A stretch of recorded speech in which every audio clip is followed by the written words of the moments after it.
नहमदुहु व नुसल्ली अला रसूलिहिल करीम अम्मा बाद फ़अऊज़ु बिल्लाहि मिनश शैतानिर रजीम बिस्मिल्लाहिर रहमानिर रहीम। अहबाब ज़ी वक़ार, पूरी दुनिया में लोग खौफ का शिकार हैं, परेशान हैं, मुस्तरिब हैं। पूरी दुनिया पे अल्लाह का अज़ाब आया हुआ है। बजाय इसके कि हम अल्लाह की तरफ रुजू करें, अल्लाह के सामने झुकें, गिड़गिड़ाएं, हमने वो काम शुरू कर दिए हैं जो अल्लाह को पसंद नहीं है। आप भी और मैं भी रोज़ इशा के बाद आज़ानों का सिलसिला सुनते हैं। एक मखसूस तबके की तरफ से लोगों को इस बात पे उभारा जाता है कि मसाइब और तकलीफ़ात में आज़ान देने से अल्लाह तकलीफ़ों को दूर कर देते हैं, परेशानियों को ख़त्म कर देते हैं, मसाइब को दूर कर देते हैं। लेकिन हकीकत में देखा जाए तो जिस बात की तरफ वो दावत दे रहे हैं, बुला रहे हैं, उसकी बुनियाद ही सिरे से गलत है। जिन रिवायात को बुनियाद बनाया गया है वो रिवायात परले दर्जे की ज़ईफ़ हैं, किसी सूरत में वो सही और हसन नहीं है। पहली रिवायत की तरफ आते हैं जिसके अल्फाज ये हैं कि जब किसी बस्ती के अंदर अजान दी जाती है तो उस दिन अल्लाह उस बस्ती वालों को अजाब से महफूज कर देते हैं। ये रिवायत मोजम कबीर हदीस नंबर 746 पर, मोजम सगीर हदीस नंबर 499 पर, मोजमुल औसत हदीस नंबर 3671 पर मौजूद है। इसकी अगर सनद को देखें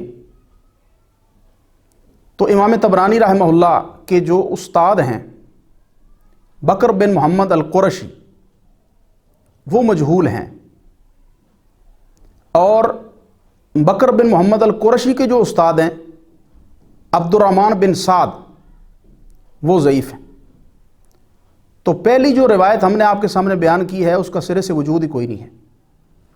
सनद के अंदर एक रावी मजहूल है और दूसरा रावी ज़ईफ़ है। दूसरी रिवायत सैयदना अबू हुरैरा रज़ियल्लाहु तआला अन्हु से है जो हिलियतुल औलिया जिल्द 2 सफ़ा 107 पे, तारीख़ दिमश्क जिल्द 7 सफ़ा 437 पे अल्फाज ये हैं, आदम अलैहिस्सलातु वस्सलाम हिंदुस्तान में उतरे तो उन्होंने वहशत महसूस की। जिब्राईल अलैहिस्सलाम आए तो उन्होंने आज़ान दी। ये रिवायत अली बिन बहराम जो रावी है इसके अंदर, उसके ऊपर जरा है। ये रिवायत भी ज़ईफ़ है। ज़ईफ़ रिवायत से इस्तिदलाल किया गया है जो कतन किसी आलिम आदमी को ज़ेब नहीं देता। तीसरी रिवायत, अल्लाह के नबी सल्लल्लाहु अलैहि वसल्लम ने सैयदना अली रज़ियल्लाहु तआला अन्हु को देखा कि वो परेशान हैं। आप सल्लल्लाहु अलैहि वसल्लम ने फरमाया, मैं तुझे गमगीन देख रहा हूँ, अपने घर में से किसी बंदे को हुक्म दो कि वो आपके कान में आज़ान दे, क्योंकि ये आपके गम को दूर कर देगी। अब ये रिवायत मुस्नदुल फिरदौस के अंदर मौजूद है। इसकी सनद में अबू अब्दुर्रहमान मोहम्मद बिन हुसैन अस्सुलमी वज़्ज़ा और कज़्ज़ाब रावी है, और इसी तरह इसका जो उस्ताद है अब्दुल्ला बिन मूसा अल बगदादी, वो मुनकर और अजीब रिवायतें बयान करता है। ये रिवायत मन गढ़ंत होगी। यानी 3 रिवायतें बयान की गई जो 3 रिवायतों का सिरे से वजूद ही कोई नहीं है। चौथी रिवायत सैयदना माकल बिन यसार रज़ियल्लाहु तआला अन्हु की है। उसके अल्फाज ये हैं, अय्युमा कौमिन नूदिया फीहिम बिल आज़ान सबाहन इल्ला कानू फी अमानिल्लाह हत्ता युमसू। जो भी कौम उनमें आज़ान दी जाती है सुबह के वक़्त, वो शाम तक अल्लाह की पनाह में रहते हैं। इसकी सनद में अब्दुल वारिस बिन इब्राहीम अस्करी मजहूलुल हाल है, और उनका जो उस्ताद है दाऊद बिन बिकर अतस्तरी, وہ مجہول ہے۔ اسی طرح ان کا جو استاد حبان بن اغلب السادی ہے وہ ضعیف الحدیث ہے، اور ان کا جو استاد ہے اغلب بن تمیم یہ متروک الحدیث ہے۔ چوتھی روایت بھی ضعیف ہو گئی، بلکہ یہ موضوع اور من گھڑت روایت ہے۔ پانچویں روایت سیدنا ابو امامہ باہلی رضی اللہ تعالیٰ عنہ کی ہے، جو اعمالی کے اندر موجود ہے، جز اول صفحہ 408 پہ۔ اس کی سند میں محمد بن حماد ضعیف راوی ہے۔ محمد بن حماد کا جو استاد ہے نصر بن حریش وہ ضعیف ہے، اور ان کا جو استاد مسلم بن ابی سہل ہے وہ مجہول ہے، اور ان کا جو استاد سلیمان بن عمر النخعی ہے وہ کذاب اور وضاع راوی ہے۔ چھٹی روایت مصنف عبدالرزاق 1837 نمبر پر موجود ہے۔ راوی سیدنا عبداللہ بن سلام رضی اللہ تعالیٰ عنہ۔ اس سند میں محمد بن یوسف بن عبداللہ بن سلام اور سیدنا عبداللہ بن سلام رضی اللہ تعالیٰ عنہ کے درمیان انقطاع ہے، یہ روایت بھی ثابت نہیں ہے۔ تو کل 6 روایتیں عام طور پہ اس حوالے سے بیان کی جاتی ہیں۔ یہ 6 روایتیں، اس میں کچھ روایتیں ایسی ہیں جو موضوع ہیں، من گڑت ہیں، کچھ روایتیں ایسی ہیں جن میں مجہول راوی ہیں۔ یہ روایتیں آپس میں ایک دوسرے کے ساتھ ملائیں تب بھی حسن درجے تک نہیں پہنچتی ہیں۔ اللہ کے نبی صلی اللہ علیہ وسلم کا عمل کیا تھا؟ پریشانی میں، تکلیفات میں اللہ کے نبی صلی اللہ علیہ وسلم کیا کرتے تھے؟